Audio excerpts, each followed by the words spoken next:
Hello दोस्तों, आज हमारे यूट्यूब चैनल मैथ्स कोच में आप सबका स्वागत है। दोस्तों, आज का ये वीडियो आपका क्लास 10th का जो लेसन मैंने पिछले वीडियो में बताया था, ठोस आकृतियों का पृष्ठीय क्षेत्रफल एवं आयतन, उसी का सेकंड पार्ट है दोस्तों। इसके फर्स्ट पार्ट में मैंने आपको त्रिविमीय आकृति जैसे कि घन, घनाभ, क्यूब, क्यूबॉइड, सिलेंडर, बेलन, इसके बारे में मैंने बता दिया था तथा इससे रिलेटेड क्वेश्चंस भी मैंने पिछले वीडियो में बताया था। ठीक, आज के इस वीडियो में आपको उसी लेसन को आगे बढ़ाते हुए आपका कोण के बारे में बताना चाहूँगी, शंकु के बारे में बताना चाहूँगी। ठीक है, तथा उससे रिलेटेड क्वेश्चंस हम इस वीडियो में करने वाले दोस्तों। तो चलिए हम बिना देर के अपना टॉपिक स्टार्ट करते हैं। ठीक है, आज के इस वीडियो में आपको बताने वाले शंकु के बारे में। जैसे कि आपने क्यूब, क्यूबॉइड और सिलेंडर आपने पढ़ लिया है, यह आपका कोण शंकु। ठीक है, ये आपकी शंकु की आकृति जनरली जो आप बर्थडे में भी जो कैप पहनते हो वो आपका शंकु का एक अच्छा एग्जाम्पल है। ठीक है, तो ये शंकु में होता क्या है, ये आपका जो शंकु का जब भी आपने नीचे देखा होगा बेस, जो आपने कैप लगाता है बर्थडे में जो कैप आप लगाते हो कोन वाला, है ना, तो उसका जो नीचे बेस जो होता है वो हमारा क्या होता है, एक वृत्त के फॉर्म में होता है ना। तो ये आपका नीचे का अगर ये पोर्शन हम देखें तो ये एक वृत्त का फॉर्म है, जिसका अगर इस वृत्त का केंद्र अगर मान लो तो मैं सेंटर ओ को मान लेती हूँ। और मान लो ये जो नीचे का जो हम वृत्त देखते हैं उसकी त्रिज्या कितनी होगी, मान लो आर होगी, है ना, इसकी त्रिज्या मान लेते हैं हम आर। ठीक है, अब इस जो वृत्त है उसके सेंटर से लेकर के अगर हम इसके कोण के नोक को अगर हम टच करते हैं तो ये जो ऊंचाई होती है यही हमारी एग्जैक्ट शंकु की ऊंचाई होती है। ठीक है, ये हमारी शंकु की ऊंचाई होती है जिसको हम डिनोट करते हैं एच से। शंकु की ऊंचाई को हम डिनोट कर देते हैं एच से। उसके बाद ये जो आपका कॉर्नर से लेकर के इस वृत्त के किनारे से लेकर के जो हमारी कोण को अगर हम टच करते हैं तो ये जो ऊंचाई होती है इसको बोल दिया जाता है शंकु की तिर्यक ऊंचाई।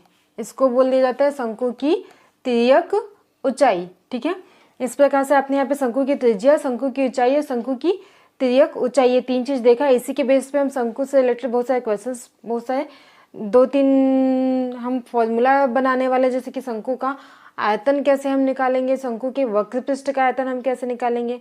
ठीक है, शंकु के वक्र पृष्ठ क्या होता है, जो हम कैप लगाते हैं उसका जो ये पूरा राउंड वाला पोर्शन होता है, ये कॉर्नर का, किनारे किनारे का, बाहर का, है ना, वो जो पोर्शन होता है वो हमारा शंकु का वक्र पृष्ठ कहलाता है। ठीक है, और नीचे का जो बेस होता है वो शंकु का आधार कहलाता है। तो अगर हम देखें शंकु के वक्र पृष्ठ का अगर क्षेत्रफल की बात करते हैं, है ना,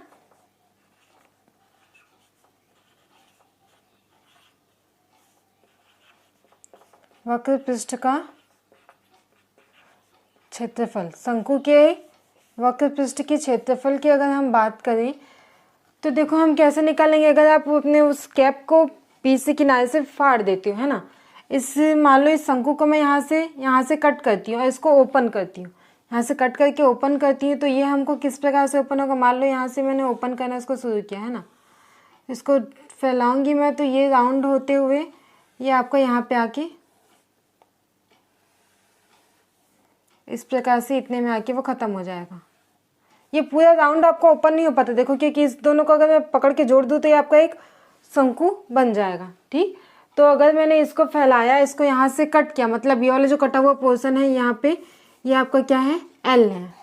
ठीक, शंकु को मैंने यहाँ से काटा है तो ये आपका पोर्शन कौन सा है, एल है। और नीचे के पोर्शन को, नीचे के जो आधार को अगर मैं अलग कर देती हूँ तो वो मुझे एक वृत्त के रूप में प्राप्त हो जाएगा जिसकी त्रिज्या क्या थी, आर थी, है ना। देखो, तो मतलब अगर शंकु को मैंने अलग किया, 2 पार्ट में डिवाइड किया, तो नीचे का बेस अलग निकला जो जिसकी त्रिज्या आर है, सेंटर ओ के साथ। ठीक है, और इसका जो ये राउंड वाला पोर्शन जो वक्र पृष्ठ था वो अलग होके निकला, तो वो एक वृत्त बना, लेकिन वो कंप्लीट नहीं हुआ, उसका कुछ पोर्शन हमारे पास बच गया है ना। तो यहाँ पे इसकी लंबाई क्या है, इस सेंटर से इसकी लंबाई हो गई एल। ठीक, और अब हमको बोला गया शंकु का वक्र पृष्ठ का क्षेत्रफल ज्ञात कीजिए। तो वक्र पृष्ठ के क्षेत्रफल में सिर्फ हमारा ये वाला पोर्शन को बस हम काउंट करेंगे। ठीक है, सिर्फ इसका क्षेत्रफल हमको चाहिए होगा, सिर्फ इसका क्षेत्रफल चाहिए होगा। ठीक है, और अगर बोलेगा संपूर्ण पृष्ठ का क्षेत्रफल तो हम वक्र पृष्ठ के साथ साथ हम आधार को भी ऐड कर देंगे। तो चलिए सबसे पहले हम इसका क्षेत्रफल निकाल के देखते हैं। ठीक, तो ये अगर हम इसको अगर हम देखें तो ये भी एक वृत्त का फॉर्म है, एक वृत्त का फॉर्म है जिसकी त्रिज्या हमको यहाँ से क्या दिख रही है, एल। एक वृत्त का फॉर्म है जिसकी त्रिज्या हमको यहाँ से क्या दिख रही है, एल। तो ये वाला जो पोर्शन हमको मिलता है, एक वृत्त में 2 त्रिज्याओं के बीच जो कोण बनता है, ठीक है, तो ये वाला जो हमको एरिया मिलता है ये इसका त्रिज्या खंड कहलाएगा, इस वृत्त का त्रिज्या खंड कहलाएगा। L त्रिज्या वाले वृत्त का त्रिज्या खंड, ठीक है, ये आपका त्रिज्या खंड कहला गया। तो ये आपका ये जो शॉर्ट फॉर्म है ये यहाँ से यहाँ तक का ये आपका लघु त्रिज्या खंड, ये जो है आपका दीर्घ त्रिज्या खंड कहलाएगा, है ना। ये लघु त्रिज्या खंड हो गया, ये आपका दीर्घ त्रिज्या खंड हो गया। ओके, तो एक्चुअली हमको ये वाला पोर्शन का क्या निकालना है, क्षेत्रफल निकालना है। मतलब हमको इस त्रिज्या खंड का क्षेत्रफल निकालना होगा, इस त्रिज्या खंड का क्षेत्रफल निकालना होगा, ठीक है। तो त्रिज्या खंड का क्षेत्रफल का फॉर्मूला क्या होता है, त्रिज्या खंड का क्षेत्रफल होता है 1/2 और क्या होता है यहाँ पे होता है चाप की लंबाई, चाप की लंबाई गुणित होता है त्रिज्या। त्रिज्या खंड का क्षेत्रफल होता है 1/2 चाप की लंबाई गुणित त्रिज्या, मतलब 1/2, ये तो ये हमारा 1/2 हो जाएगा। अब चाप की लंबाई, अच्छा ये जो लंबाई वाला पोर्शन है ये क्या है, ये हम कैसे निकालेंगे, यहाँ से यहाँ तक की, यहाँ से यहाँ तक की बीच की दूरी हम कैसे निकालेंगे, कैसे निकालेंगे बताओ। एक्चुअल में देखो ये जब हमारा फोल्ड रहता है शंकु के रूप में, तो ये जो नीचे का ये किनारे किनारे पोर्शन ये हमारा ये होता है। एक्चुअली ये जो किनारे पोर्शन ये जो फैला हुआ है ना, ये हमारा कौन सा पोर्शन है, यहाँ से लेकर के यहाँ तक यही पोर्शन है हमारा। और ये एक्चुअल में क्या है, हमारे इस जो वृत्त है केंद्र O तथा त्रिज्या R वाले वृत्त की क्या है, परिधि है ना। ये जो डिस्टेंस है ये इस वृत्त की परिधि है। परिधि का फॉर्मूला क्या होता है 2πr, 2π ऐसे वृत्त की परिधि जिसकी त्रिज्या क्या है r, इसलिए अभी हमारे पास इस चाप की लंबाई जो हो गई वो 2πr हो गई त्रिज्या। अब इस वृत्त की त्रिज्या अगर हम देखें तो l हो गया, ठीक। कंफ्यूज मत होना कि चाप की लंबाई में मैंने ये क्यों लिखा है, क्योंकि ये जो चाप की लंबाई मुझे यहाँ से लेकर के पूरा ये वाला डिस्टेंस चाहिए। अब वृत्त तो यहाँ पे वृत्त की त्रिज्या तो L है, अगर यहाँ पे मैं परिधि का फॉर्मूला लगाऊंगी क्या, नहीं लगा सकती, क्योंकि मेरे पास ये डिस्टेंस नहीं है, ये वाला मुझे हटा देना है। तो चलो ये जो डिस्टेंस है ये आपका जब मोड़ते हो ना शंकु को, तो यही जो डिस्टेंस है ये किनारे ही मिलके आपका नीचे वाले वृत्त की परिधि बनाता है। और नीचे वाले वृत्त की त्रिज्या क्या है R, तो R त्रिज्या वाले वृत्त की परिधि का फॉर्मूला 2πr, ठीक है, इंटू इस वृत्त की एक्चुअल त्रिज्या क्या है L। तो इसके अकॉर्डिंग जो हमारे वक्र पृष्ठ का जो क्षेत्रफल होगा वो एक्चुअली हमारे इस त्रिज्या खंड के क्षेत्रफल के बराबर होगा। त्रिज्या खंड का क्षेत्रफल जो हमने निकाला तो ये क्या हो जाएगा, 2 कैंसिल हो जाएगा, ये आपका आ जाएगा πr l आ जाएगा, ठीक है। तो इसके अकॉर्डिंग हमने क्या देखा है कि हमको वक्र पृष्ठ का क्षेत्रफल क्या प्राप्त हुआ, πr l, ये आपके शंकु के वक्र पृष्ठ का क्षेत्रफल प्राप्त हो गया। यहीं पे अगर शंकु के संपूर्ण पृष्ठ का क्षेत्रफल की बात करें तो संपूर्ण पृष्ठ का क्षेत्रफल की बात करें तो संपूर्ण पृष्ठ के लिए हमको ये वक्र पृष्ठ के साथ ही साथ हमको बेस को जोड़ देना है। मतलब कि πr l ये आपका वक्र पृष्ठ प्लस बेस का क्षेत्रफल क्या हो जाएगा, πr का स्क्वायर हो जाएगा। दैट मीन्स पाई और r कॉमन निकल जाए यहाँ पे l प्लस r, ये आपका हो गया शंकु के संपूर्ण पृष्ठ का क्षेत्रफल, ठीक है। तो यहाँ पे दो फॉर्मूला आपका बन गया है, शंकु के वक्र पृष्ठ का क्षेत्रफल πr l, शंकु के संपूर्ण पृष्ठ का क्षेत्रफल होता है πr कोष्ठक में r प्लस l, ठीक है। ठीक है दोस्तों, अब यहीं पे हम बात करेंगे शंकु के आयतन की।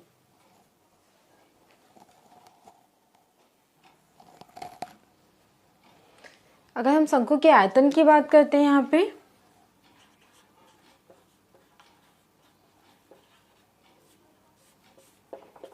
शंकु का आयतन ज्ञात करने के लिए एक प्रयोग किया गया। क्या किया गया कि एक r त्रिज्या, ठीक है, दोनों की त्रिज्या समान ले ली गई, कुछ भी ले ली, ठीक है। एक यहाँ पे मैंने बता दिया कि r त्रिज्या वाला एक बेलन लिया गया और एक शंकु लिया गया।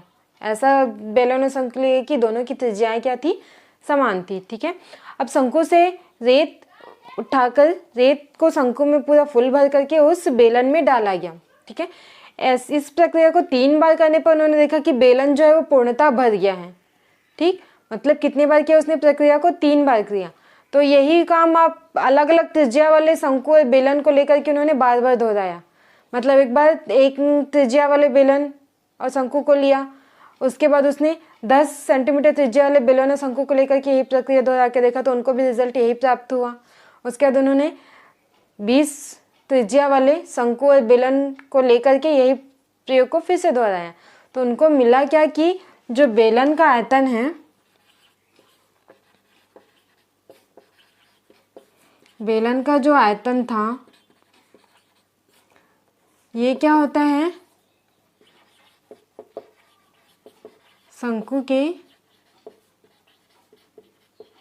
आयतन का 3 गुना। मतलब शंकु में 3 बार भरने पे बेलन जो है पूर्णतः भर जाता था। ठीक है, मतलब उसने क्या पाया कि बेलन का जो आयतन था वो शंकु के आयतन का 3 गुना था। इसलिए इसके अकॉर्डिंग शंकु का आयतन जो होगा बेलन के आयतन का 1/3। ठीक है, इसलिए हम यहाँ पे लिख देते हैं 1/3 गुणित बेलन का आयतन। शंकु का आयतन कैसे निकालेंगे, 1/3 गुणित बेलन का आयतन, तो 1/3। बेलन का आयतन का फॉर्मूला क्या है, πr²h। ठीक है, तो हमारे पास शंकु का आयतन हमको क्या निकलता है, 1/3 πr²h। इस प्रकार शंकु से रिलेटेड ये 3 बेस फॉर्मूला है। इसी के अकॉर्डिंग आपके सारे क्वेश्चन सॉल्व होने हैं। शंकु का वक्र पृष्ठ का क्षेत्रफल था πrl, शंकु की संपूर्ण पृष्ठ का क्षेत्रफल था, इसी में πr² को जोड़ दिया तो πr कोष्टक में l + r। ठीक है, आयतन का क्या था, 1/3 πr²h। ठीक, तो इन तीनों फॉर्मूला के बेस पे चलिए हम कुछ क्वेश्चंस देखते हैं दोस्तों। चलिए फ्रेंड्स, यहाँ पे शंकु से रिलेटेड एक क्वेश्चन मैंने लिया है। क्वेश्चन है, यदि किसी शंकु के वक्र पृष्ठ का क्षेत्रफल, देखिए यहाँ पे दिया हमको वक्र पृष्ठ का क्षेत्रफल, ठीक है, 77 पाई वर्ग सेंटीमीटर है तथा उसके आधार का व्यास, हमको व्यास दिया गया है, व्यास दिया है 14 सेंटीमीटर हो, तो उस शंकु की ऊंचाई ज्ञात कीजिए। इसको सॉल्व करेंगे तो हम देखते हैं, सबसे पहले हमको क्या दिया है, हमको दिया गया है शंकु का वक्र पृष्ठ का क्षेत्रफल। ठीक है, कितना दिया है, 77 पाई। ओके, उसके बाद हमको क्या दिया, आधार का व्यास,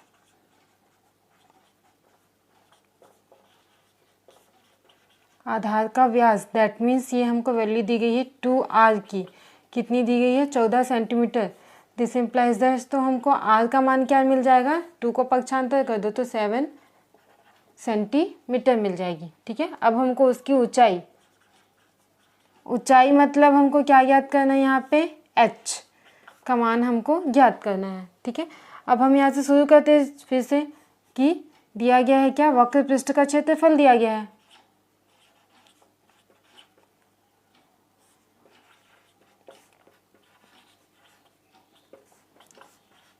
सौ 77 पाई। हमारे पास वक्र पृष्ठ के क्षेत्रफल का फॉर्मूला क्या होता है, वक्र पृष्ठ का क्षेत्रफल क्या है, πr_l इज इक्वल टू, हमारे पास दिया 77 पाई। देन दोनों पाई कैंसिल हो गया। ठीक है, और हमको आज का मान हमको पता है 7, तो यहाँ पे क्या आ गया, बच गया 7l is equal to 77। Then l की वैल्यू हमको मिल गई कितनी, 11 सेंटीमीटर। अब l ऊंचाई हो गई क्या हमारी, नहीं, l जो होती है हमारी तिर्यक ऊंचाई होती है। मतलब अभी हमको सेंटर से यहाँ तक का आज त्रिज्या का मान कितना पता है, 7 सेंटीमीटर। हमको तिर्यक ऊंचाई यहाँ से यहाँ तक की ऊंचाई कितनी पता है, 11 सेंटीमीटर। हमको ये वाली वैल्यू याद करना, अगर इसको मैं a नाम दे दूँ, इसको मैं b नाम दे देती हूँ, इस कॉर्नर को, तो देखो AOB एक हमारा क्या बन रहा है, एक समकोण त्रिभुज बन रहा है। ठीक है, जिसमें हमको कर्ण का मान पता है, आधार का मान पता है, तो हमको ये जो h है, ये ऊंचाई हमको ज्ञात करनी है। तो हमारे पास रिलेशन क्या बनता है, रिलेशन हमारे पास, अगर इसको हम त्रिभुज के रूप में देखिए, समकोण त्रिभुज के रूप में, तो हमारे पास क्या रिलेशन बनता है, पाइथागोरस प्रमेय से। कर्ण का वर्ग मतलब ये l का वर्ग इज इक्वल टू h का वर्ग प्लस r का वर्ग, ये हमारा रिलेशन होता है। ठीक है, तो हमको h का मान ज्ञात करना है, l का मान पता है, r का मान हमको पता है। l का मान क्या है, अभी निकाला हमने, 11 का वर्ग is equal to h² plus r का मान है 7², तो ये हो गया आपका 121, 7² हो जाएगा 49, तो -49 इज इक्वल टू h का स्क्वायर। देन ये माइनस कर लो तो ये आपका हो जाएगा आपका 72 इज इक्वल टू h का square. Then h is equal to हो जाएगा √72, है ना। इसको मैं क्या लिख सकती हूँ, इसको अगर मैं तोड़ूँ तो ये हो जाएगा आपका 36 गुणित 2, 2 6 का 12, ठीक है, 6 1 7 हो गया 36। अब h 36 जो तो है वो निकल जाएगा, 6 होता है 36 का वर्गमूल, वर्गमूल के अंदर हमारा ये 2 बच जाएगा। तो ये हो गई आपकी h निकली ऊंचाई। इसका इकाई हम लिखेंगे, सब कुछ हमारा सेंटीमीटर में है, तो ऊंचाई हमको मिल गई 6×2 सेंटीमीटर। ये आपका आंसर हो गया। ठीक है, मेन आपको वो जो 3 फॉर्मूला है ना, क्या, वक्र पृष्ठ का क्षेत्रफल, संपूर्ण पृष्ठ का क्षेत्रफल, और एक होता है शंकु का आयतन। ये 3 चीज़ आपको क्लियर होनी चाहिए। बाकी फिर आपको ये अरेंज करना, जैसे कि यहाँ पे उसने दे दिया h हमको पता चल, l हमको पता चल गया, r हमको पता चल गया, तो आप ऊंचाई कैसे निकालो ये आपके दिमाग में थोड़ा सा क्लिक करना चाहिए। ठीक है, तो यहाँ पे हमारे पास ये एक समकोण त्रिभुज होता है और तिर्यक ऊंचाई, ऊंचाई और त्रिज्या में हमारा ये संबंध होता है, ये वाला संबंध L² = h² प्लस r का स्क्वायर। तिर्यक ऊंचाई का वर्ग बराबर ऊंचाई का वर्ग धन त्रिज्या का वर्ग।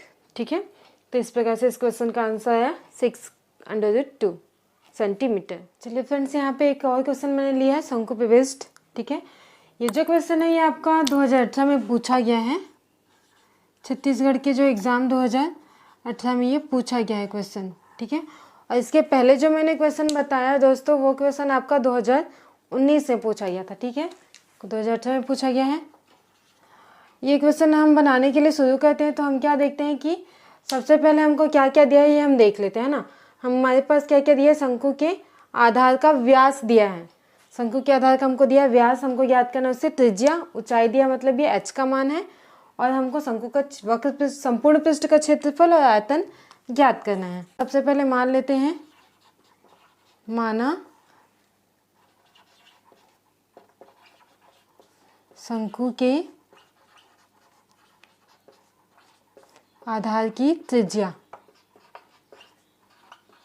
हम सब यहाँ पे मान लेते हैं कि माना आधार की त्रिज्या क्या है, r। ऊंचाई, ऊंचाई को हम मान लेते हैं h, और तिर्यक ऊंचाई, तिर्यक ऊंचाई, तिर्यक ऊंचाई क्या होती है हमारी l। ये चीज़ हमने मान लिया। ठीक है, कि उसके आधार की त्रिज्या जो है r है, ऊंचाई h है, तिर्यक ऊंचाई l है। ठीक, अब हमारे पास क्या दिया है, आधार का व्यास दिया है।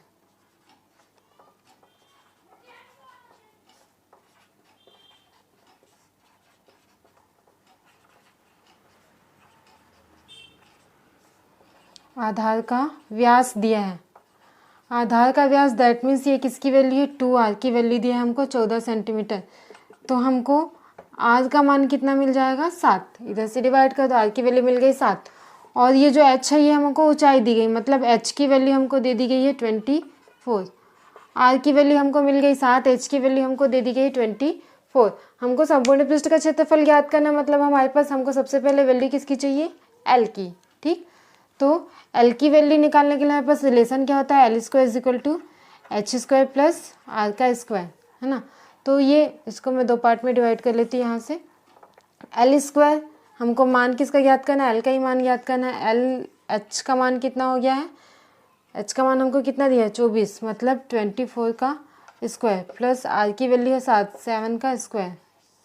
ठीक है, तो ये 24 का स्क्वायर हो गया, दैट मीन्स यहाँ पे आ जाएगा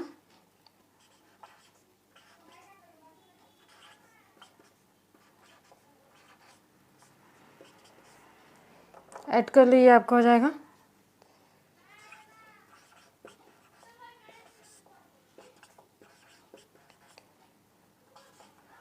L की वैल्यू दोस्तों आपको मिल गई है 25। ठीक है, सेंटीमीटर। L की वैल्यू मिल गई, मतलब हमको जो 3 चीज़ मेन फॉर्मूले के लिए चाहिए, क्या, त्रिज्या चाहिए, ऊंचाई चाहिए और तिर्यक ऊंचाई चाहिए, तीनों हमको मिल गया। अब हम फॉर्मूला लगाते हैं संपूर्ण पृष्ठ का क्षेत्रफल। तो यहाँ पे हम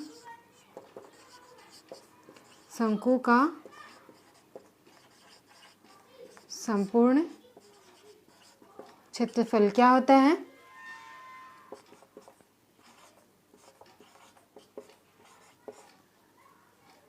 πr कोष्टक में r प्लस l। ठीक है, तो यहाँ पे वैल्यू पुट करो, पाई की वैल्यू हो जाएगी आपकी 22/7। r का मान दिया है हमारे पास 7, r का मान है 7 प्लस l मतलब 25।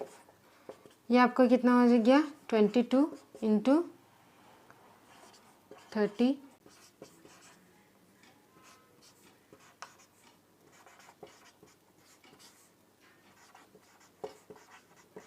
ये सारी वैल्यू हमारे पास सेंटीमीटर में है, तो जो भी आंसर आएगा उसको हम वर्ग सेंटीमीटर में लिखेंगे।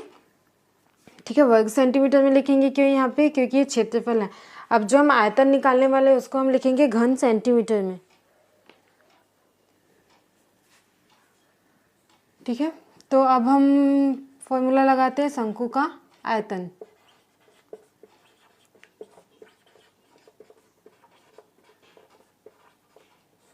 शंकु का आयतन क्या होता है बोली मैंने, बेलन के आयतन का 1/3। बेलन का आयतन होता है pi are square H. Okay, तो यहाँ पे वैल्यू रख दो 1/3। पाई की वैल्यू होगी 22/7। आर 7 का वर्ग मतलब ये हो जाएगा आपका 49 और एच मतलब 24। इसको सॉल्व कर लो।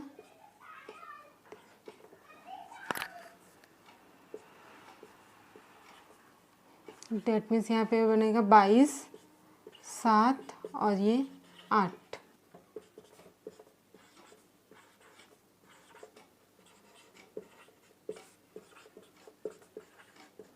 ये हमने आयतन निकाला इसलिए यहाँ पे मैं लिखी क्या, घन सेंटीमीटर। ओके, इस प्रकार से ये जो आपका क्वेश्चन है बन गया। ये क्वेश्चन आपका 2018 में पूछा गया है और इससे पहले जो क्वेश्चन बताई थी वो पूछा गया 2019 में। ठीक है,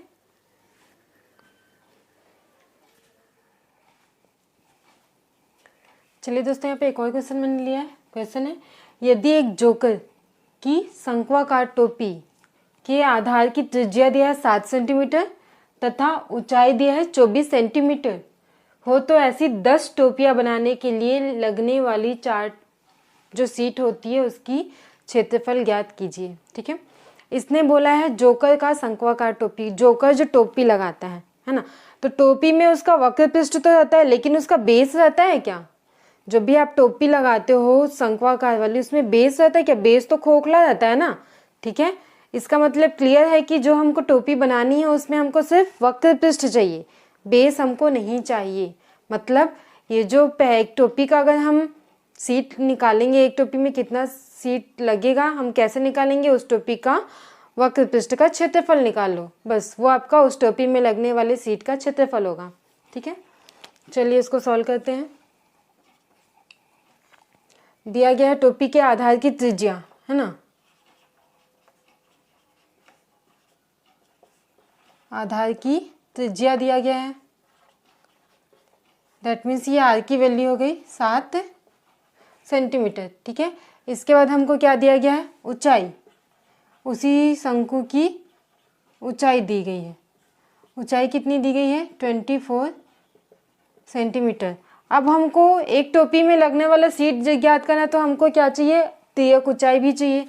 तो हम तिर्यक ऊंचाई निकाल लेते हैं। L square is equal to H square plus R square होता है। Then L is equal to H का स्क्वायर मतलब ये आपका 24 का वर्ग प्लस 7 का वर्ग, वर्गमूल के अंदर। अभी जस्ट पहले हमने निकाला था, इसकी वैल्यू आती है 625 का वर्ग। दैट मीन्स L की वैल्यू आ जाती है आपका 25, ये आपका सेंटीमीटर। देखो हमने R ज्ञात कर लिया, H ज्ञात कर लिया और L ज्ञात कर लिया। ठीक है, अब हमको देखना है कि एक टोपी में कितना सीट चाहिए। तो एक टोपी को बनाने के लिए क्या हमको सिर्फ वक्र पृष्ठ चाहिए, बस ये राउंड होना चाहिए, है ना, वक्र पृष्ठ बस चाहिए। तो हम क्या करेंगे? एक टोपी में लगने वाला सीट,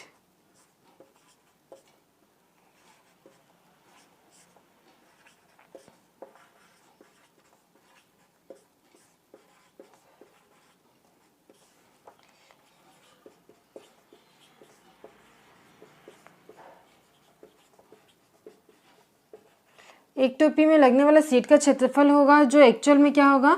बेलन के वक्र पृष्ठ के बराबर होगा, है ना। ये जो होगा वो एक्चुअल में क्या होगा? सॉरी, शंकु के वक्र पृष्ठ के बराबर होगा।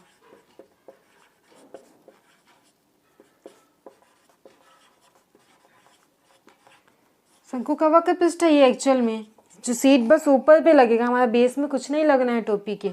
ठीक है, तो वक्र पृष्ठ का क्षेत्रफल क्या होता है शंकु का? पाई R L. Than pi R L रखो यहाँ पे 22/7। आर की वैल्यू है 7, एल की वैल्यू कितनी आ गई आपकी?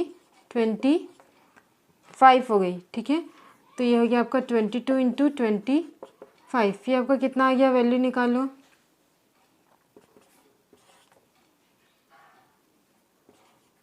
,550 ये आपका क्षेत्रफल है, तो 550 वर्ग सेंटीमीटर सीट लगेगा। 550 वर्ग सेंटीमीटर सीट कब लगेगा? सिर्फ एक टोपी बनाने में। लेकिन हमको यहाँ पे कितनी टोपी पूछा है? 10 टोपी बनाने में कितना सीट लगेगा, है ना। तो यहाँ पे लिख लो, ये आपका एक टोपी बनाने का आता है, 10 टोपी बनाने में लगे सीट।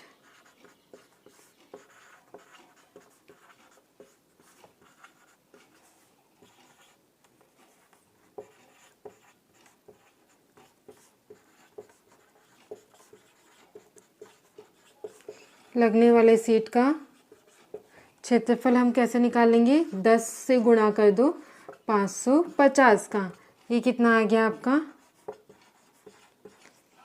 वर्ग सेंटीमीटर। मतलब आपको वैसे ही 10 टोपी बनाने के लिए आपको 5500 वर्ग सेंटीमीटर सीट की आवश्यकता होगी। ठीक है, काफ़ी इजी है ये क्वेश्चन।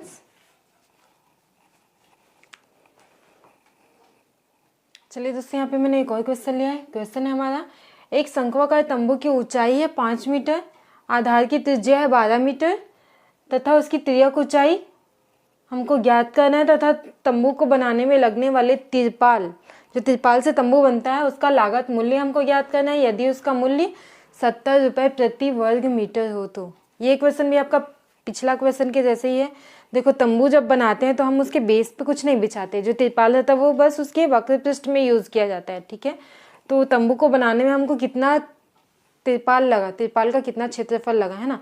तो वो निकालने के लिए हम उस तंबू का वक्र पृष्ठ का क्षेत्रफल निकाल लेते हैं, जो एक्चुअल में क्या होगा? तिरपाल का क्षेत्रफल। अब हमको कितना तिरपाल यूज़ करना है? 1 वर्ग मीटर तिरपाल का 70 रुपये लग रहा है, तो जितना तिरपाल यूज़ करना है उसमें 70 का हम गुणा कर देंगे। ठीक है, चलिए हम सॉल्व करते हैं इसको।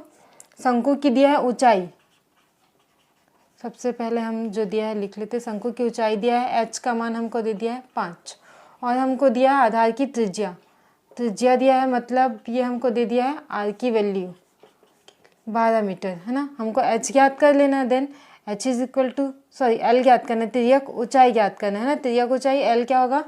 h² प्लस r², इधर वर्गमूल कर दे रही, मतलब वही होता है। h² हो गया आपका 5 में 25, 12 12 144 हो गया। इसको ऐड कर दोगे तो ये आपका आ जाएगा 169। दैट मीन्स एल की वैल्यू आपको मिल जाएगी 13 मीटर।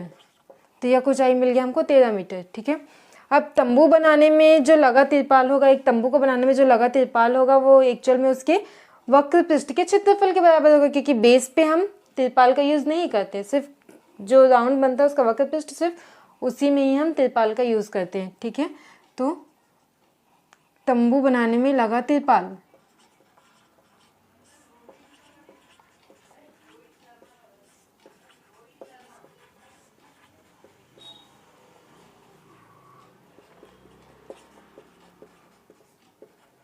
जो लगा तिरपाल होगा वह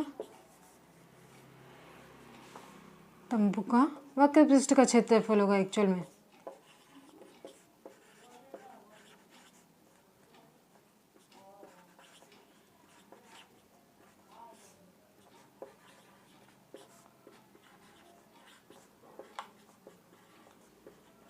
वक्र पृष्ठ का क्षेत्रफल होगा, तंबू के वक्र पृष्ठ का क्षेत्रफल का फॉर्मूला क्या होता है?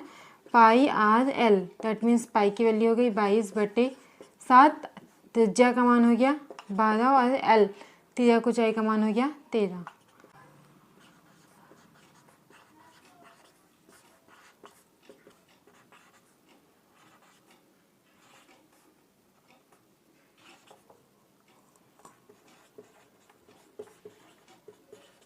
ये देखो, तो ये इसका वैल्यू आ गया। मतलब एक तंबू को बनाने में हमको कितना तिरपाल लगा है?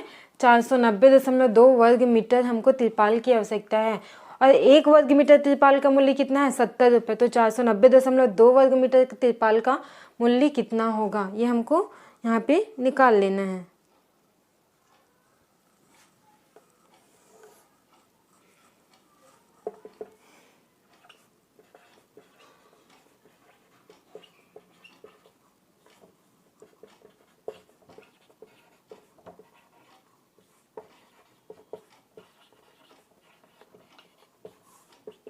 कितना है? 70 रुपये। इसलिए हमको 490.2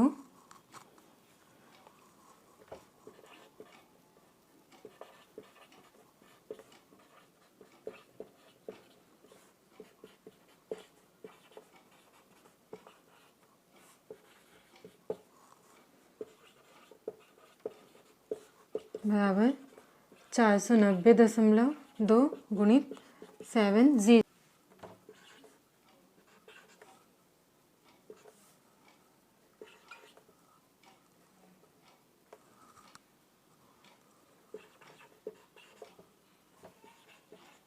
रुपये लगभग।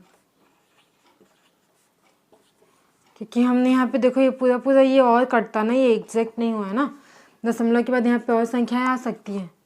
0.2 का मतलब टोटल नहीं कटा, कुछ और हासिल बचा हुआ है। तो अगर इसको और 2-3 संख्या और ज्ञात करेंगे तो यहाँ पे एकदम एग्जैक्ट मान आपको और पता चल जाएगा। ठीक है, इसलिए यहाँ पे मैंने लगभग लिख लिया है। यहाँ पे आप पॉइंट में कुछ और बढ़ाओगे, 490.2 के आगे कम से कम 3 संख्या तक निकाल लेना। 490.2 के आगे 3 संख्या तक वैल्यू निकालना, यहाँ पे वैल्यू पुट करना, इंटू करोगे तो इसके आसपास ही आएगा, इससे थोड़ा सा ज़्यादा आएगा अगर आगे कुछ और निकालते हो तो। ठीक है, तो ये मैंने लगभग आपका आंसर यहाँ पे लिख लिया है।